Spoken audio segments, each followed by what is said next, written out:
Inverse trigonometry function, miscellaneous exercise, question number 4. There is proof that sin inverse 8 by 17 plus sin inverse 3 by 5 is equal to tan inverse 77 by 36 বুলি prove কৰিব লাগে। আমি ইয়াত discuss কৰি আছো without using inverse properties, কাৰণ তোমালোকৰ inverse properties already remove কৰি দিয়া হৈছে। ঠিক আছে, তেতিয়া হলে ইয়াত আমি কি কৰিলে কেনেকৈ সলভ কৰিব পাৰি অলপমান কোৱেশ্চনটো চালে বুজি পাব পাৰি, কাৰণ ইয়াত প্লাছত আছে আৰু ইয়াত 10 আছে, তাৰ মানে আমি ইউজ কৰিব পাৰিম ইয়াত 10 x plus y ফৰ্মুলা তোমালোকে ইউজ কৰিব পাৰি ইয়াত। আৰু 10 x plus y ফৰ্মুলা কি আছিল? 10x plus 10y divided by 1 minus 10x into 10y। এই ফৰ্মুলা ইউজ কৰি আমি ইয়াত সলভ কৰিব পাৰি, কিন্তু কেনেকৈ সলভ কৰিব লাগে চাও আমি ডিসকাস কৰো ইয়াত। লেট এই পাৰ্টটোক আমি ধৰি লম এনেকৈ sin inverse 8 by 17 ক আমি ধৰি লম x আৰু ইয়াক আমি ধৰি লম y বুলি। ঠিক আছে, তো ইয়াৰ পৰা আমি কি পাব পাৰো, both side আমি sin যদি লওঁ, sin মানে এনেকৈ লোৱা হয় একচুয়ালি,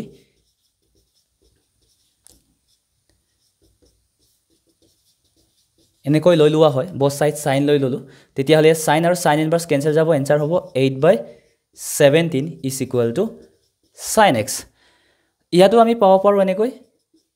কি কৰিম, both side যদি sin লৈ লওঁ ইয়াত থাকি যাব 3 by 5, মই ডাইৰেক্ট লৈ লৈছো কাৰণ বুজাই দিছো এবাৰ ইয়াত কেনেকৈ both side sin লৈছো, ইয়াত ডাইৰেক্ট মই লিখিছো কেনসেল কৰিব, sin inverse আৰু sin টো এনেও কেনসেল যাব, হেইফালে আহি যাব আমাৰ কি sin y।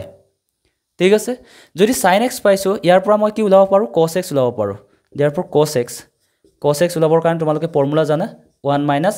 sin square x, এইখিনি পঢ়ি আহিছা, নহলে পাৰপেন্ডিকুলাৰ বা হাইপোটেনিয়াস ফৰ্মুলা ইউজ কৰিও কৰিব পাৰি। ইয়াৰ পৰা যদি আমি সলভ কৰিব বিচাৰো তেতিয়া হলে 1 minus sin ৰ ভ্যালু দিয়া আছে 8 by 17, sin square কৰিলে কি হ'ব, 8 ৰ স্কয়াৰ 64 আৰু 17 ৰ স্কয়াৰ আহিব 289, so 289 LCM আৰু ডিভাইডেড ইয়াত কি হ'ব 289 minus 64, so आंसर কি আহিব ইয়াত 225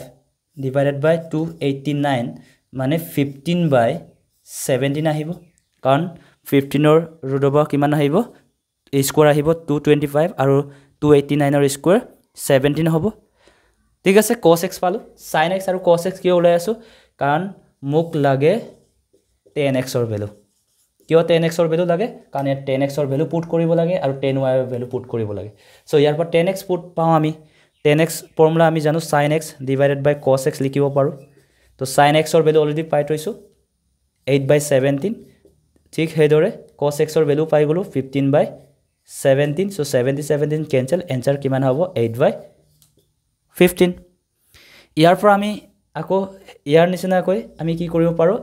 cos y উলাই লব পাৰিম, cos y ফৰ্মুলা একে 1 minus sin square y, so 1 minus sin square 1 minus কি হ'ব, sin ৰ ভ্যালু 3 by 5 আছে, স্কয়াৰ কৰিলে 9 by 25, so মই ডাইৰেক্ট কৰিছো কিমান হ'ব 16 by 25 মানে 4 by 5 পাম। so ইয়াটো পাই গলো sin y আৰু cos y ৰ ভ্যালু, so ইয়াৰ আমি উলাই লব পাৰিম tan y ৰ ভ্যালু, so tan y ৰ ভ্যালু কি হ'ব 3 by 5 4 by 5, आंसर ডাইৰেক্ট লিখিছো 3 by কি হ'ব 4 হ'ব। তেতিয়া হলে ইয়াত আমি এতিয়া পুট কৰিলে হ'ল tan x ৰ ভ্যালু কিমান, tan x ৰ ভ্যালু পাই গলো 8 by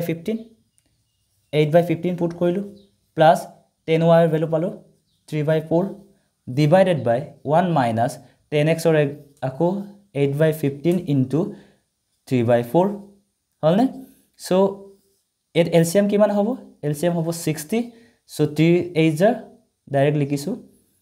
32 হ'ব প্লাস 45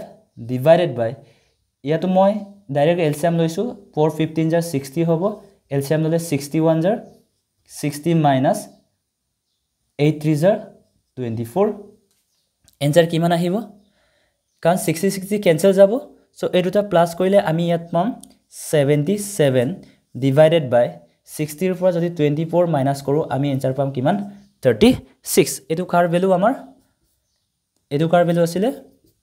10x plus y ৰ ভ্যালু আছিলে সো মই কি কৰিম ইয়াত 10x ৰ ভ্যালু পুট কৰিম x ৰ ভ্যালু আমি লৈ থৈছো sin inverse 8 by 17 okay plus y value লৈ থৈছো কিমান sin inverse 3 by 5 sin inverse 3 by 5 তেতিয়ালে ইয়াৰ ভ্যালু কিমান পাই গলো আমি 77 by 36 so equal sin inverse 8 by 17 plus sin inverse 3 by 5 is equal to both sides যদি 10 inverse লৈ লওঁ এই 10 টো ক্যান্সেল যাব হেফালে কি হৈ যাব 10 inverse 77 by কিমান আহিব 36 আহিব বুজিব পাৰিছা এনেকৈ আমি প্ৰুফ কৰিব পাৰো সিম্পল কে